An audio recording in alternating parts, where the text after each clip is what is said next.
Hello everyone, welcome to my seventh presentation here. Uh, this presentation is the final task of Step 7 Machine Learning course CS Internship program. My name is Maliheh Mahdavi Sefat and today I'm going to show you customer churn prediction in Scikit-learn, which is a machine learning classification model. So what is classification? In a business context, churn rate measures the percentage of customers who stop using a company's product or service over a specific period. It is crucial for subscription-based businesses to monitor customer retention and satisfaction. Now, today's agenda is that I'm going to show you some of the topics that I've learned during this step. This includes some pre-processing, handling numerical and categorical data, dimensionality reduction, streamlining with pipeline, and hyperparameter tuning, uh, on overfitting or underfitting assessment, and finally, I go to show you confusion matrix, and some other performance evaluations. For better practice, I collected all these necessary libraries in the first cell here, and the data set I want to use today is here, telco customer churn data set. I loaded it from Kaggle. When you go to Kaggle datasets, you can find many good data sets of all sorts, and you can also find information about them, like you can have the um, compact views or detailed views of the columns and the other informations. For example, here it says that we have several columns for demographic information, gender, age rate, and whether the customers have dependents or not.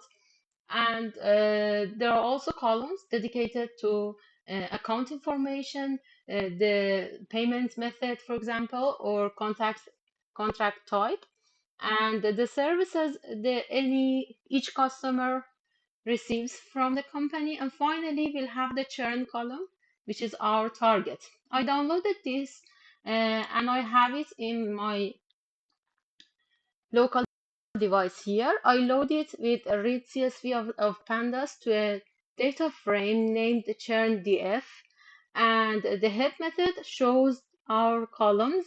It starts from customer ID and goes all the way to the column churn.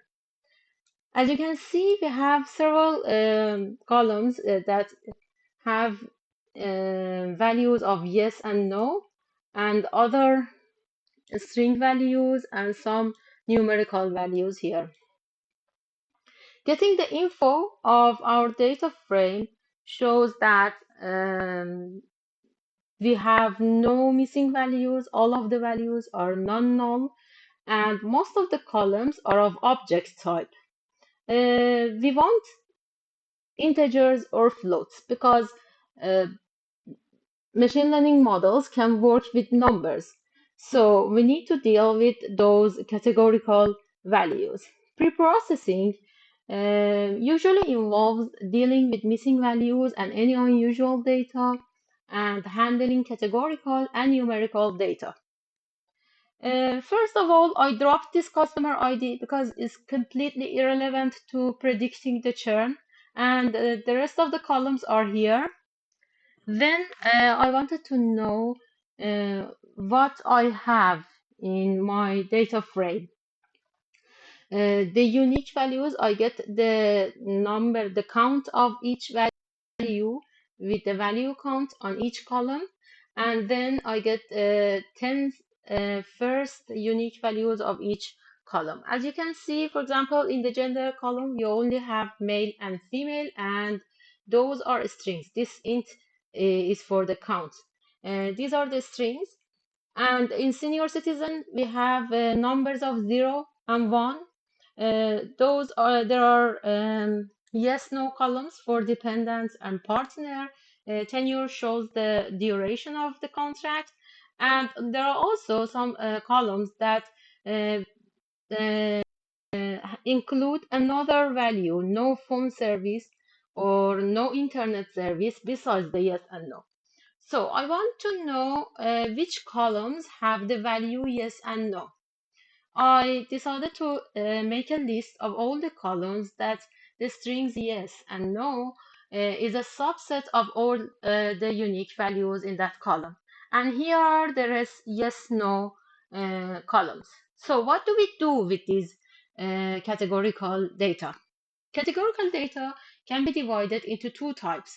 One is nominal, which is the name. Uh, each value that is a sort of the name and doesn't show any order or rating is nominal value. But if we have some data, a nominal value, for example, like the name of the continents, Africa is not higher in value than Asia. But when we have an order, when we can clearly see some kind of ranking or order or rating in our data, in our categorical data, for example, a pound is lower in the ranking than a knight, and a knight is lower than a king. This is ordinal data. The ranking and order is clear, but the difference between the orders, between the ranks, is not clear. So, one way to deal with this categorical data is to map them manually to numbers. For example, here I use a lambda function to map any yes value to 1, no value to 0, and the rest would be mapped to -1. No service would be mapped to -1. And now you can see that we have 0, 1, and -1 in our data frame. Another way to deal with categorical data is to use label encoder. To show you how it's done, I used it on a gender column to map to automatically map female to 0 and male to 1. Label encoder is usually used for assigning numbers to class labels. For example, if we had a Likert scale from very good, good, normal until very bad, that would be labeled like this, from 0 to 4. So we import label encoder from preprocessing of Scikit-learn, initialize an instance of that label encoder, fit, and then transform it to the gender column and transform that column. You see that now we have 0 and 1 in this column. Now, getting the info again shows that now most of our columns are integers. That is very good, but there are still objects. Another way to deal with categorical data, do our processing, is to make pipeline. For that, I first separate our feature matrix from the target vector. This churn column would be our target, and the rest would be the X matrix features.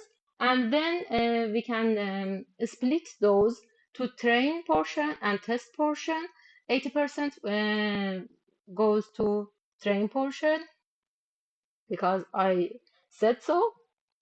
And I do stratification on target.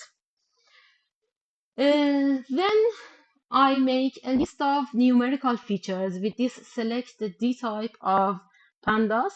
I select any column that is integer and float to be put in the num features, and other object columns would be selected for cat features, and this is it. 3 features are still objects. So one concept that I learned during this step was feature scaling. Imagine that in a data set, you have two columns. One is age from 0 to 100, and one is house size from 0 to several thousand. 100 in age is very large. It's actually the maximum age possible. But 100 in house size is small. It's actually nothing. But those 200 numbers would be the same to our model if we don't do scaling. On the other hand, in the house size column, we will have many large values, and the model would get biased toward this column. Uh, Scaling ensures that all features contribute equally to the model, avoiding bias toward features with larger numbers. It improves convergence speed and performance, especially for algorithms sensitive to feature magnitude, like logistic regression or support vector machine. There are two ways to do feature scaling. One is normalization that maps the range of their data to a specific range. Usually, minimum would be mapped to 0 and maximum would be mapped to 1. And we use min-max scaler method for that. And standardization transforms the data to have a statistical mean of 0 and a standard deviation of 1. And it's done with StandardScaler. Another topic was OneHotEncoding, and this is for dealing with nominal data. In nominal data, if you remember, we don't have order. So, for example, red is not bigger than blue. OneHotEncoder converts categorical data into a binary matrix where each category is represented as a vector with a 1 for the corresponding category and zeros elsewhere, ensuring machine learning models can process it effectively. So we will have a matrix with the number of columns would be the number of unique values in the categorical column. There are two ways to do this one-hot encoding. One is using get dummies of pandas. It works quickly, but it cannot handle unseen categories in the future data. One-hot encoder from Scikit-learn can ignore unseen data, and we can also drop the first column. You can see here that if it's not green and if it's not blue, therefore it must have been red. So we drop the first column to avoid multicollinearity and prevent redundancy. Now, pipeline, in my point of view, is the most important things that I learned in this step. Pipeline is a tool that automates a sequence of data pre-processing steps and model training and testing. It ensures that all the steps are executed in the correct order, maintaining consistency and reproducibility. For example, it can combine feature scaling, encoding, and model fitting into a single workflow, simplifying and streamlining the processes. As you can see in this picture, we can attach several steps together, the dimensionality reduction, scaling, and learning the algorithms, and they would have the same order each time we use them. First, we feed our training sets with the class labels to this pipeline and fit and transform it. Then we can feed our test set to the same pipeline and get prediction of the labels. There are two methods to make a pipeline. One is pipeline with capital P. In this pipeline, we manually define each step with a name, and make pipeline, which the book used, is quicker to implement and does not require naming the steps, but the last step must always be an estimator. So we go to create a custom preprocessor for pipeline. We import the required libraries and make two pipelines. One is for transforming the numerical values. I name it num transformer and use two steps in it. One is imputer, another is the scaler. Even though we didn't have missing values in our training data set, but in the future for unseen data, we might encounter missing values. So we use a simple imputer to substitute any missing value, any null value, with the mean of that column, with the mean of each column, with the strategy mean. And then we do standardization with the standard scaler on our numerical data. For categorical data, I built a cat transformer with pipeline with two steps of imputer, this time with the most frequent value of each column, and OneHotEncoder for nominal um, columns. Then we combine these two transformers in a column transformer. Uh, we transform the numerical features with the num transformer and name it num. This step would be num. And we transform the categorical features and with cat transformer and name it cat. Now I need to mention overfitting again. Overfitting occurs when a model fits the training data perfectly, but performs poorly on unseen test data. The issue typically arises when the model is too complex for the data, or when there are too many features leading to high variance. There are two kinds of solution. One is regularization that introduces a penalty for model complexity, such as L1, also known as loss of regularization, and L2, ridge regularization. These are mathematical formulas. And another solution is dimensionality reduction or data compression. One method is PCA, Principal Component Analysis. This is an unsupervised technique, meaning that we don't need the labels, that projects data onto principal components while retaining maximum variance. Principal components are actually eigenvectors corresponding to the co-largest eigenvalues of the covariance matrix composed of our feature matrix.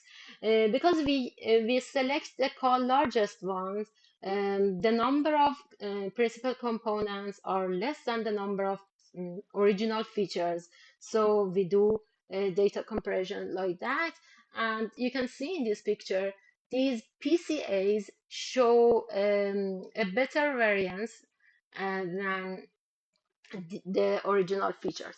Another technique is LDA, linear discriminant analysis, which is a supervised method. We use the labels that reduce dimensions by maximizing class separability and retaining discriminative information.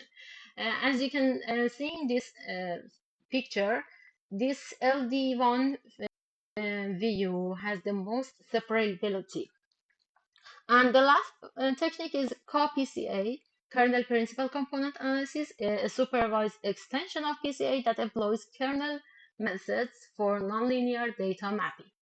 Now, I go and initialize an instance of PCA without any arguments. I tell you why. And then I choose a model. I chose logistic regression again without any argument for now. And then I make the final pipeline with the steps preprocessor, which is the preprocessor we defined here, and dimensionality reduction, which is our PCA, and classifier, which is our model. Now I want to do hyperparameter tuning. I didn't give them arguments because I want to find the best hyperparameters for this PCA and this logistic regression.